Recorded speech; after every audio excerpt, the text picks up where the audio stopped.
देओल और संजय दत्त मैस्कुलिन जो हीरो है, मेरे ख्याल से अब इंडस्ट्री को नहीं मिलेंगे। गोविंदा जैसा डांस कोई नहीं कर पाता। एक तो हर चीज को पैसे से मत तोलो, दूसरी कुछ ना कुछ करते रहो, शांत मत बैठो।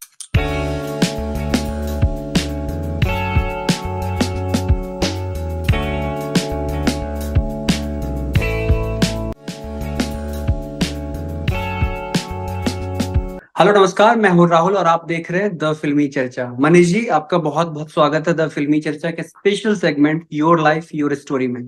सबसे पहले तो कैसे हैं आप? सबसे पहले तो आपका शुक्रिया मुझे अपने शो में इनवाइट करने के लिए, आ, अपने शो में मुझे ये जगह देने के लिए कि मैं आकर आपके साथ बात कर पाऊँ। तो first of all thanks a lot for that. End of course I am good. आपको दिख भी रहा होगा, अच्छा हूँ, भला हूँ। पर्सनैलिटी से आप मॉडल एक्टर लग रहे हैं, क्या काम कर रहे हैं? सबसे पहले तो मुझे अभी जैसा लग रहा है कहीं शूट से आ रहे हैं। कहाँ से आ रहे हैं, पहले ये बताइए आप मुझे। शूट से तो नहीं आ रहा, आ तो घर से ही रहा हूँ, लेकिन पता नहीं कुछ जी। बचपन से मेरा शौक है खुद को अच्छा दिखाने का। ये शौक शायद बचपन में टीवी बहुत देखा है, फिल्में बहुत फॉलो करी हैं, तो शायद बॉलीवुड हॉलीवुड से ही ये शौक आया है। तो कोशिश करता हूँ खुद को जितना बना ठना के रख सकूं। तो बस वही शौक है जो आपको दिख रहा है मेरी पर्सन। सोशल मीडिया किस तरीके से लोगों की जिंदगियां बदल रहा है? आजकल इन्फ्लुएंसर जो होते हैं किस तरीके से हाँ। लोगों को एंटरटेन कर रहे हैं, आपके लिए सोशल मीडिया किस तरीके से वरदान रहा है या आपके लाइफ को चेंज किया है सोशल मीडिया? देखिए, just as I told you कि बचपन से मेरा बड़ा शौक था कि मैं ग्लैमर इंडस्ट्री में का एक हिस्सा बन पाऊं और मेरा अपना कैरियर वहां बिल्ड कर पाऊं। तो पहले ये बहुत मतलब सबसे अच्छा जो बेनिफिट है सोशल मीडिया का, कि उस दौर में आप कुछ बड़े जो क्या कहना चाहिए ऑर्गेनाइजेशंस थे या कंपनीज थे बॉलीवुड इंडस्ट्री के, आप उन पर डिपेंड थे। जैसे फॉर एग्जांपल, अगर आपको महेश भट्ट हीरो बनाएंगे आप तो ही हीरो बन पाओगे। अगर आपको टी सीरीज वाले हीरो बनाएंगे तो ही आप हीरो बन पाओगे। तो वो जो पावर थी, वो जो एक ये सुपर पावरफुल लोगों के हाथ में जो पावर थी, सोशल मीडिया की वजह से वो पावर उनके हाथों से निकल के एक आम आदमी तक पहुंच गई है। अब मेरे अंदर अगर टैलेंट है, तो मुझे उस टैलेंट को लोगों तक पहुंचाने के लिए टी सीरीज के पास जाने की जरूरत नहीं है, महेश भट्ट के पास जाने की जरूरत नहीं है। अगर मेरे पास टैलेंट है तो मैं through my social media, through my own efforts, मैं लोगों तक अपने उस टैलेंट को, अपनी सोच को, अपनी बातों को, अपने हुनर को, या अगर मैं बिजनेसमैन भी हूँ, मेरे प्रोडक्ट को, मेरे सर्विस को मैं ज्यादा से ज्यादा लोगों तक ले जा सकता हूँ। ये बहुत अच्छी जो चीज हुई सोशल मीडिया आने की वजह से मेरे ख्याल से। और मेरे लिए भी एक तरीके से बून, क्योंकि मेरा एक तो ये शौक था फिल्मी इंडस्ट्री में पार्टिसिपेट करने का। तो ठीक है, उस इंडस्ट्री में नहीं पार्टिसिपेट कर पाए, लेकिन कैमरे पे आने का शौक। मैंने टिकटॉक बहुत किया, मैं इंस्टाग्राम पे रील्स करता हूँ। तो उन म्यूजिक वीडियोस में जो मेरे पसंद के गाने हैं, उन गानों में मैं खुद को एक्ट करते हुए देख पाता हूँ। खुद को अब इस तरह अच्छे अच्छे कपड़े पहना के हीरो की तरह दिखा पाता हूँ। तो ये बड़ा एक मेरे लिए तो बड़ा ब्लेसिंग साबित हुआ। जब कंटेंट की बात आती है सोशल मीडिया पे इन्फ्लुएंसर जो बनाते हैं, कितना ध्यान रखते हैं आप? क्योंकि कंटेंट लोग अलग तरीके के भी बनाते हैं, कुछ लोग वल्गर बनाते हैं, कुछ लोग एंटरटेनिंग बनाते हैं, कुछ लोग इंफॉर्मेटिव बनाते हैं। तो कितना ध्यान रखना पड़ता है कि मेरे हेटर्स कम बने? अगर हाँ आप मेरे बारे में पूछना चाह रहे हैं, तो देखो मेरी कोशिश कभी भी अ, देखिए, इस तरीके का फेम भी बेकार है जो फेम आपके लिए गलत फेम हो। जिस फेम से आपकी सोसाइटी में एक इमेज गलत बने, उस फेम का भी कोई मतलब नहीं है। मैं टीचर हूँ, पिछले 11-12 साल से मैं कॉलेज में टीचिंग कर रहा हूँ। मुझे खुद रीडिंग में बहुत इंटरेस्ट है, मैंने ढेर सारी 200-300-400 किताबें पढ़ डाली। तो मैं अपने बच्चों को भी ये बोलता हूँ कि आपने अगर एक बार एक तरीके की आइडेंटिटी बिल्ड कर ली सोसाइटी में, ठीक है, आजकल जो सोशल मीडिया के थ्रू हो रहा है, फिर आप ताउम्र उस इमेज से खुद को बाहर नहीं निकाल पाएंगे। आप अगर वल्गर कंटेंट बनाकर ही फेम पा रहे हैं सोशल मीडिया पर, तो आगे आपके पास जो काम भी आएगा, वो काम भी उसी कैटेगरी का ही आएगा। फिर आपको किसी दूसरी तरह की आइडेंटिटी में लोग फिट होते हुए नहीं देख पाएंगे। तो आपके पास काम भी वो नहीं आएंगे। आपके काम अगर आप कुछ वल्गर कंटेंट कर रहे हो, तो आपके पास अगर काम भी आएगा, तो वो वल्गर काम ही आएगा। तो ठीक है, फेम कमा लोगे, पैसे कमा लोगे, जैसे बहुत सारे लोग कमा रहे हैं, लेकिन फिर उस आइडेंटिटी से बाहर निकल पाना थोड़ा सा मुश्किल हो जाएगा।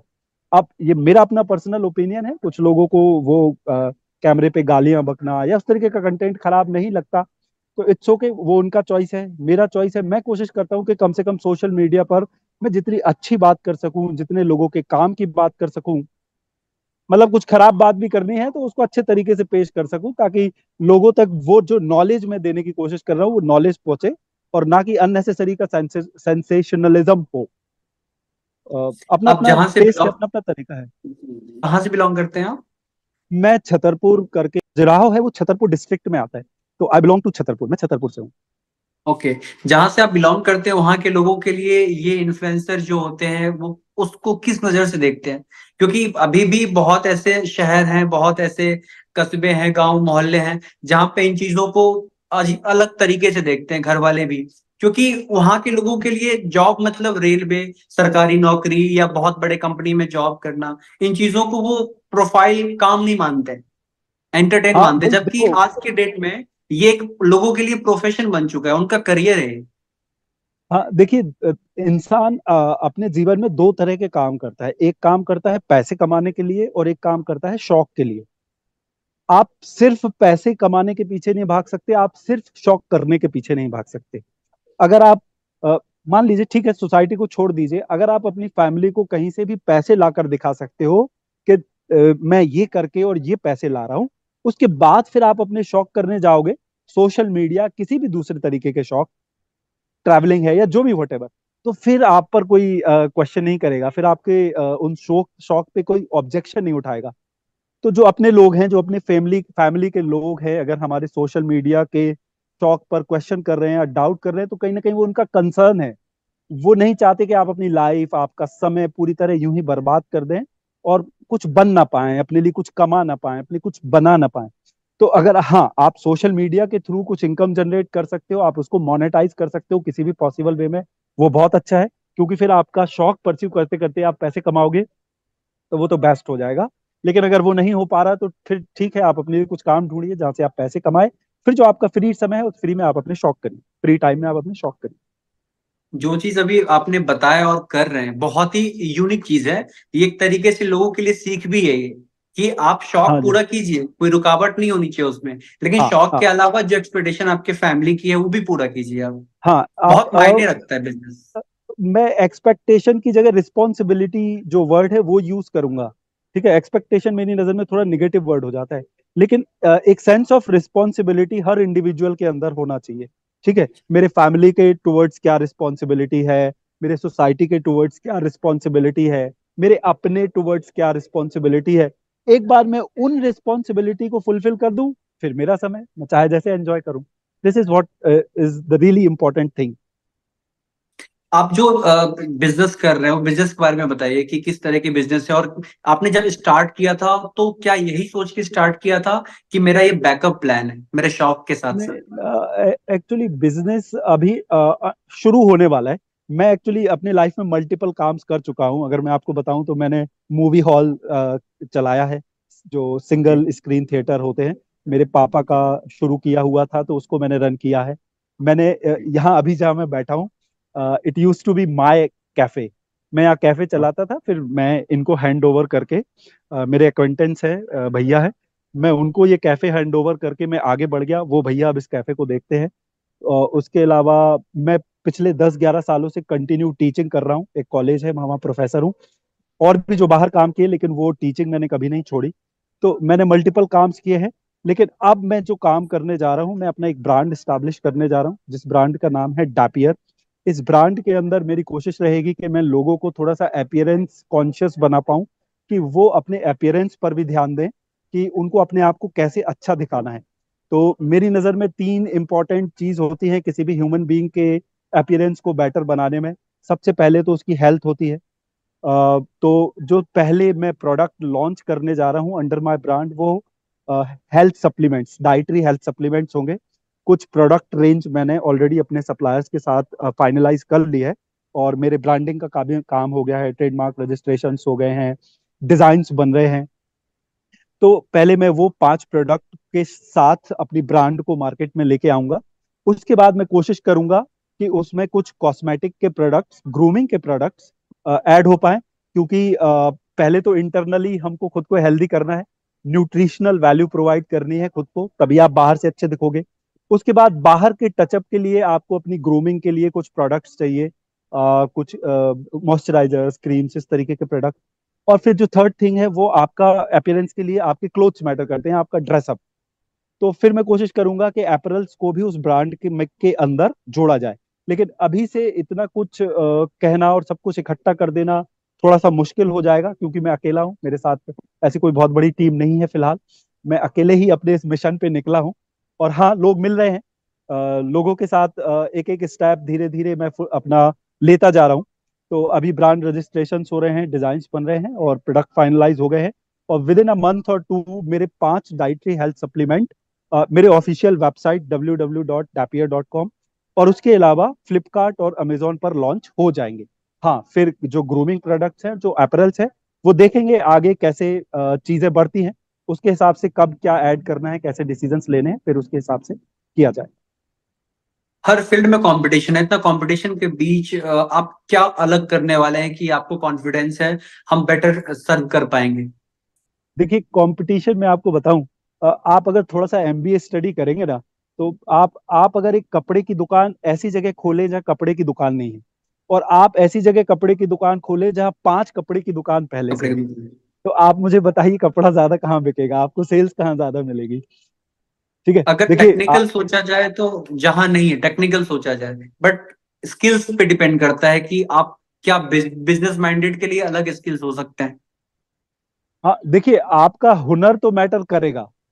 उसके बाद मार्केट में आपने खुद को और अपने ब्रांड को कैसे प्रेजेंट किया है वो भी मैटर करेगा।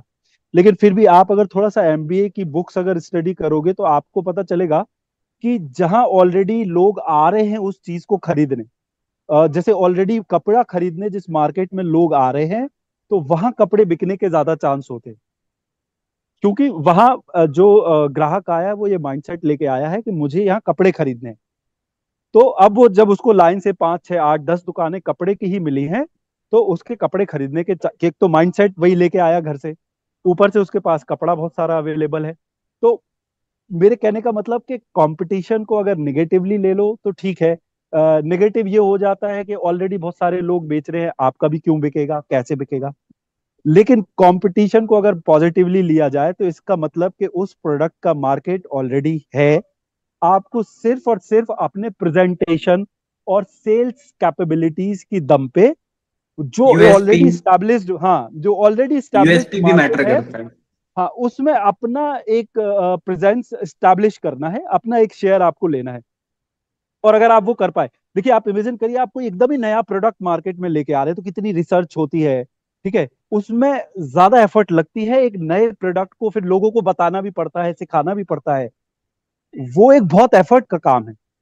लेकिन जो लोग ऑलरेडी यूज कर ही रहे हैं, लोगों को पता है क्या चीज है, क्या इसके बेनिफिट्स हैं, बस आपको उस बने बनाए मार्केट में अपनी हिस्सेदारी को प्रूव करना है। और अगर आप कर पाए तो वो जो एक सेल्स का हिस्सा है वो आपको भी मिलने लगेगा और आपका प्रोडक्ट सेल होने लगेगा। तो ये मेरी सोच है। और दूसरी चीज, मेरा ये बिजनेस करने के पीछे मेरा अपना खुद का रीजन है। क्योंकि मैं खुद हेल्थ प्रोडक्ट्स लेता हूँ। मैंने अभी आपको बताया मैं खुद अपने ऊपर काम करता हूँ। मैं पिछले 5 6 8 सालों से अपने ऊपर बहुत काम कर रहा हूँ, मैंने बुक्स पढ़े हैं, मैं डाइटरी हेल्थ सप्लीमेंट्स लेता हूँ, मैं जिम जाता हूँ। मैं कोशिश करता हूँ कि मेरा जो स्टाइल है वो अच्छा रहे, मैं कपड़े अच्छे से पहनूं। ठीक है, तो ये जो प्रोडक्ट है या जो आइडियोलॉजी है मैं खुद इंप्लीमेंट करता हूँ अपने ऊपर। उसी को मैं बिजनेस बना के अब लोगों तक पहुंचाना चाहता हूँ कि डाइटरी हेल्थ सप्लीमेंट्स के बेनिफिट्स हैं, मुझे मिले हैं, आप लोग भी लीजिए। तो इस तरीके से मैंने ये ब्रांड बनाया है। आपके सोशल मीडिया पे कंटेंट किस तरीके के होते हैं? क्योंकि जिस तरीके से अभी हम बातचीत कर रहे हैं, आपके बातों से लग रहा है बहुत अच्छे वक्ता हैं आप। और इस टॉपिक पे भी अगर लोगों को इंफॉर्मेटिव वीडियो आप दें, चाहे बिजनेस की रिलेटेड वीडियो हो या हेल्थ से रिलेटेड टिप्स हो, काफी चलेगी। तो अभी क्या कंटेंट रहता है अगर? आप मेरे यूट्यूब पे जाओगे तो आपको जो कंटेंट मिलेगा ना वो सेल्फ हेल्प का ही कंटेंट मिलेगा ज्यादातर।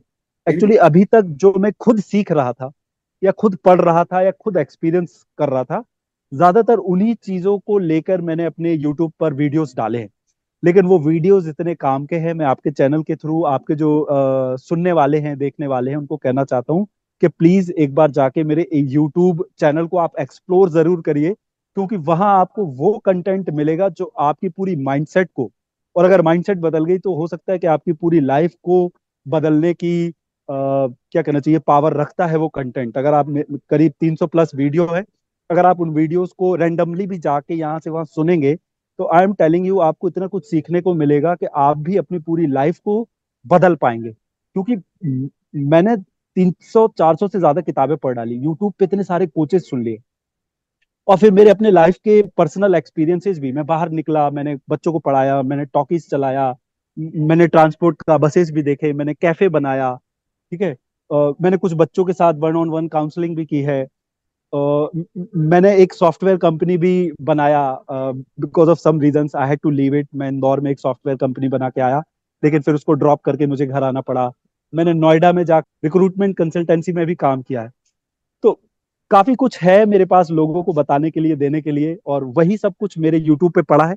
आप जाएंगे, सुनेंगे, तो आई एम टेलिंग यू, आपको बहुत फायदा मिलेगा। आई मीन जो भी आपके व्यूअर्स हैं उनको बहुत फायदा मिलेगा उस कंटेंट को देख पे। अभी पिछले 6-8 वीडियो से अब जो क्या है कि मैंने प्रॉपरली रिसर्च करके, और अब इन जो लाइक लेटेस्ट टॉप स्टोरीज हो गया या फैक्ट्स और फिगर्स को लेके, उस तरीके के properly edited videos, script writer के साथ बैठ के एक स्क्रिप्ट तैयार करके, और फिर उस तरीके के वीडियोस अब मैं बना रहा हूँ।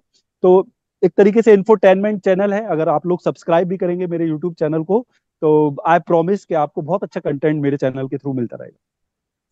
जैसा आपने कुछ देर पहले बताया कि आपने अलग अलग बिजनेस में इंटरेस्ट दिखाया, किया भी आपने, क्या ये एक्सपेरिमेंट था, अलग अलग सर बिजनेस, या शौक थे एक्सपेरिमेंट आपके? नहीं, कभी कभी डेस्टिनी पर बिलीव करना पड़ता है, गॉड के फेट पर बिलीव करना पड़ता है। जो सामने आता गया वो करते गए। बहुत होप्स थे एक्चुअली। वो जो दौर होता है, उस दौर में हॉलीवुड की मूवीज देख के बड़े हुए, तो यूएसए जाने का बड़ा ख्वाब था। सोचा था सॉफ्टवेयर इंजीनियर बन जाएंगे, यूएसए चले जाएंगे, तभी एमसीए किया इंदौर से। लेकिन जॉब नहीं कर पाए। कुछ टाइम के लिए मैं दिल्ली में था, तो यहाँ वहाँ स्टूडियोज के चक्कर भी लगाए कि शायद ग्लैमर इंडस्ट्री का कुछ पता चले। इंदौर में रह के अपने फोटो शूट भी कराए थे। तो उसके बाद लाइफ जैसी सामने आती गई, वैसे ही जीते गए। जॉब नहीं हो पाई, फिर भी हाथ पैर मार के कोशिश किया, तो पहले एक नोएडा में अपॉर्चुनिटी मिला। फिर उसके बाद इंदौर में सोचा अपना खुद का ऑफिस ऑफिस कर लिया जाए। फिर कुछ सर्कमस्टेंसेज ऐसे बने कि घर आना पड़ा। तो घर में मेरे फादर का बनाया हुआ सिनेमा हॉल होता था, तो फिर उसी सिनेमा हॉल में लग गए। फिर वो करते करते जिस कॉलेज में पढ़ा था, मैंने अपना ग्रेजुएशन जिस कॉलेज से किया था, वहां से मुझे सर ने बुलाया कि अगर यहीं हो तो if you are interested you can join the college. तो वही कॉलेज में पढ़ाने भी लगे। फिर मुझे यहाँ एक बंदा मिल गया, उसके साथ मैंने कैफे कर लिया, और अच्छा खासा एक मुंबई लेवल का कैफे किया। 6 साल कैफे चलाया। तो ये समझ लो, लाइफ जैसे समझता जा रहा हूँ, सामने जो आता जा रहा है उसको करता जा रहा हूँ। और मैं अपने स्टूडेंट्स को भी हमेशा बोलता हूँ कि आपकी की हुई कोई भी मेहनत जाया नहीं जाती। हर चीज को पैसे से मत तौलिए। किसी काम में पैसा मिलेगा, किसी काम में पैसा नहीं मिलेगा तो गुडविल मिलेगी। किसी काम में पैसा और गुडविल नहीं मिलेगी तो रिकॉग्निशन मिलेगा, आइडेंटिटी मिलेगी। किसी काम में फेम मिलेगा। मतलब आप जो भी करेंगे आपको उसका रिटर्न जरूर मिलेगा। मेरे केस में मैंने सिनेमा से पैसे कमाए, मैंने टीचिंग करके एक आइडेंटिटी बिल्ड की।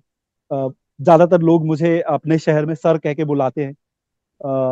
फिर मैंने कैफे किया, कैफे में मुझे फाइनेंशियल लॉस हुआ, मैंने वहां से पैसे नहीं कमाए, वहां से कोई गुडविल नहीं कमाई, लेकिन वहां से मैंने एक रिकॉग्निशन कमाया। और मुझे ज्यादातर जो शहर में मेरे लोग हैं, वो मुझे कैफे की ही वजह से जानते हैं कि ये भैया का कैफे था या ये भैया ने कैफे किया था। तो मेरी शहर में जो एक रिकॉग्निशन बिल्ड हुई उस कैफे के थ्रू हुई। और मेरा खोया हुआ कॉन्फिडेंस, जो आप ये देख रहे हो, ये शायद मैं थोड़ा सा कि लाइक छोटे शहर में है, अब घर पे रहना पड़ेगा, छोटे मोटे काम करने पड़ेंगे, लेकिन वो कैफे करके मैंने अपना खोया हुआ कॉन्फिडेंस कमाया। तो आप जो भी करो लाइफ में, आपको उसका रिटर्न किसी ना किसी फॉर्म में मिलेगा। तो एक तो हर चीज को पैसे से मत तौलो, दूसरी कुछ ना कुछ करते रहो, शांत मत बैठो, आप जो भी करोगे आपको रिटर्न मिलेगा उसका। सिनेमा से शुरुआत हुई है हमारे इंटरव्यू की, आपने बताया सिनेमा हॉल भी चलाया आपने, और हाँ जी। खत्म भी हम सिनेमा हॉल से करते हैं। सिनेमा हाँ जी। हॉल में लोग जिसे देखने के लिए पागल रहते हैं, सेलिब्रिटी, चाहे सलमान खान हो, शाहरुख खान हो, उन हाँ जी, बिल्कुल। सेलिब्रिटियों में से 5 नाम आप बताइए जिनके आप फैन रहे हैं, जिनको देखने के लिए पागल रहे हैं आप सिनेमा हॉल में। आ, मैं कभी 5 नाम, फैनेटिज्म में तो नहीं जाता, या तो नहीं गया, कभी या उस जिनको एज में नहीं पसंद गया। करते हैं आप, ऐसा भी हाँ, मान लेकिन सकते हैं। पसंद पसंद मैं बता सकता हूँ कि सबसे पहले तो मुझे जो एक्टर पसंद आए थे वो थे गोविंदा। क्योंकि मेरे मेरे हिसाब से एक बहुत ही वर्सेटाइल एक्टर हैं। गोविंदा आपको स्क्रीन पे हंसा भी देते हैं, गोविंदा आपको स्क्रीन पे रुला भी देते हैं।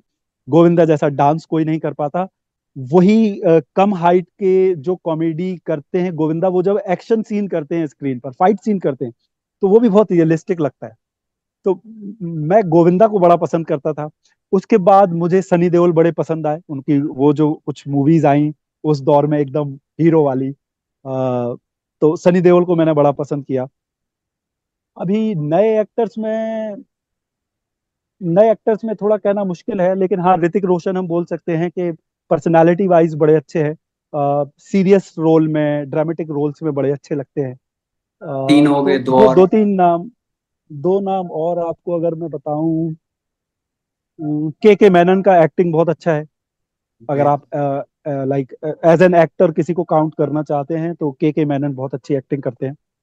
संजय दत्त को गिन सकते हैं, again because of his like masculine, like मेरे ख्याल से जैसे सनी देओल और संजय दत्त ऐसे मैस्कुलिन जो हीरो है, मेरे ख्याल से अब इंडस्ट्री को नहीं मिलेंगे। ये मेरे ख्याल से एक लास्ट ब्रीड थी हीरो की, जो इंडस्ट्री से निकल गई है। अब सनी देओल और संजय दत्त बॉलीवुड इंडस्ट्री में शायद ही आए। तो ये पांच नाम मैं आपको गिना सकता हूँ जो मैंने एंजॉय किए हैं स्क्रीन पर। ये पांच नाम को लेके एक रैपिड फायर करते हैं। सपोज आप जर्नलिस्ट हैं, चलिए, आपको हाँ अगर ठीक है। पूछना हो गोविंदा से कोई सवाल, तो गोविंदा से क्या हाँ, पूछेंगे आप जर्नलिस्ट हैं, गोविंदा से सवाल पूछना है। जर्नलिस्ट हैं। गोविंदा से तो मैं यही पूछूंगा कि आपने ये सब सीखा कैसे, मतलब क्योंकि इतनी वर्सटैलिटी अपने टैलेंट में लाना, it's not an easy job. और अगर उनके अंदर है तो मैं उनसे ये जानना चाहूंगा कि ये कैसे है, और उन्होंने ऑफ स्क्रीन क्या क्या किया। ऑन स्क्रीन तो हम देख लेते हैं उनका काम, लेकिन ऑफ स्क्रीन उन्होंने ऐसा क्या क्या किया कि वो ऑन स्क्रीन इतना अच्छा काम कर पाए। तो ये एक सवाल मैं उनसे जरूर पूछता। संजय दत्त से क्या पूछना चाहेंगे आप? संजय दत्त तो मेरे ख्याल से उनकी रियल लाइफ को लेके काफी चर्चा में रहे हैं। उन्होंने बहुत सारे ऐसे काम किए हैं जो शायद ऑफ स्क्रीन उनकी ज्यादा चर्चा रही। तो कुछ एक दो सवाल मैं उन्हीं चीजों में पूछता कि भाई ड्रग्स में कैसे इन्वॉल्व हुए। उनके पेरेंट्स, जैसे मेरे पेरेंट ने मुझे बहुत डांटा है एक समय पे, अगर उन्होंने मुझे कुछ भी गलत करते हुए देख लिया, तो उनके पेरेंट्स के रहते हुए वो कैसे ड्रग्स में चले गए, या इस तरीके के मैं उनके पर्सनल लाइफ के क्वेश्चन थोड़ा ज्यादा जानना चाहूंगा। के मेनन साहब से क्या पूछेंगे आप? के मैनन साहब से भी उनके काम के बारे में, क्योंकि काम बहुत अच्छा करते हैं। उनकी किसी भी मूवी को देखिए, मूवी कैसी भी हो, लेकिन आप के मैनन को तो एंजॉय करेंगे ही करेंगे। तो उनसे तो मैं ये पूछता कि वो ऑन स्क्रीन जब वो अपने काम पर होते हैं, तब उनके दिमाग में क्या चल रहा होता है, और वो उस कैरेक्टर के पीछे कितनी तैयारी करते हैं। क्या वो ऐसे ही आ जाते हैं काम करने, या उसके पीछे उनकी कुछ तैयारी होती है। तो ये उनसे मैं जरूर पूछता। सनी देओल। सनी देओल से तो पूछना ही क्या है, सनी देओल तो सनी देओल है। आखिरी नाम ऋतिक रोशन। हाँ, ऋतिक रोशन से डांसिंग के बारे में सवाल करेंगे। उन्होंने ये डांसिंग प्रोफेशनली कहीं से सीखी है, या उनके अंदर नेचुरली है, और कौन सी एज से उनको ये लगा कि उनको डांसिंग करना चाहिए, या उनका डांसिंग में इंटरेस्ट है, ये किस एज में उनको क्लियर हुआ, ये मैं उनसे जरूर पूछूंगा। बहुत मजा आया मनीष आपके साथ बात करके, और जिस तरह के बातें आप करते हैं बहुत कमाल के करते हैं। मुझे भी बहुत अच्छा लगा आपसे बात करके, और it's been really a pleasure talking to you. तो मैं जाते जाते एक मैसेज बोलना चाहूंगा, जी जी क्योंकि जरूर। रिसेंटली अभी कल ही मैं जिम में था। तो हम्म। एक लड़का अराउंड होगा शायद 22-24 साल का, उसने डेड लिफ्टिंग के दौरान अपनी जो उसकी बैकबोन है उसमें इंजरी कर ली। ठीक है। अच्छा, मुझे जिम में बहुत टाइम हो गया, मैं काफी टाइम से जिम कर रहा हूँ, और मैं आज पता नहीं आजकल लड़कों को देखता हूँ कि, मतलब, मैं आपके थ्रू बहुत सारे व्यूअर्स सुन रहे होंगे, ठीक है, और इंडिविजुअली एक एक बंदे को मैं बोलता हूं, तो मुझे लगता है एक प्लेटफॉर्म है इस मैसेज को पहुंचाने का कि प्लीज ईगो लिफ्टिंग मत करिए। आप जिम को और जिम के इक्विपमेंट को थोड़ा सा सीरियसली लीजिए, उनको इतने लाइटली मत लीजिए, क्योंकि जिम के अंदर जो आपको इंजरी हो सकती है, हो सकता है वो इंजरी आपको लाइफ टाइम हो जाए। आप कभी उस इंजरी से खुद को पूरी उम्र निकाल ही ना पाओ। इसलिए प्लीज जिम में हंसी मजाक मत करिए, ईगो लिफ्टिंग मत करिए, शो ऑफ करने के लिए वर्कआउट मत करिए। आपकी बॉडी आपको जितना नेचुरली सपोर्ट करती है उतनी ही एक्सरसाइज करिए, उतना ही वेट उठाइए। हमको कहीं भाग नहीं जाना है, हमारे पास बहुत टाइम है मसल्स बिल्ड करने का या हमारी बॉडी बनाने का या जो भी। तो मैं आपके इस प्लेटफॉर्म को जाते जाते यूज करना चाहूंगा इस मैसेज को लोगों तक पहुंचाने के लिए कि प्लीज प्लीज प्लीज जिम को लाइटली मत लीजिए। तो हो सकता है कि फिर सारी उम्र आप जब भी कभी एक्सरसाइज कर ही ना पाओ, कभी जिम जा ही ना पाओ।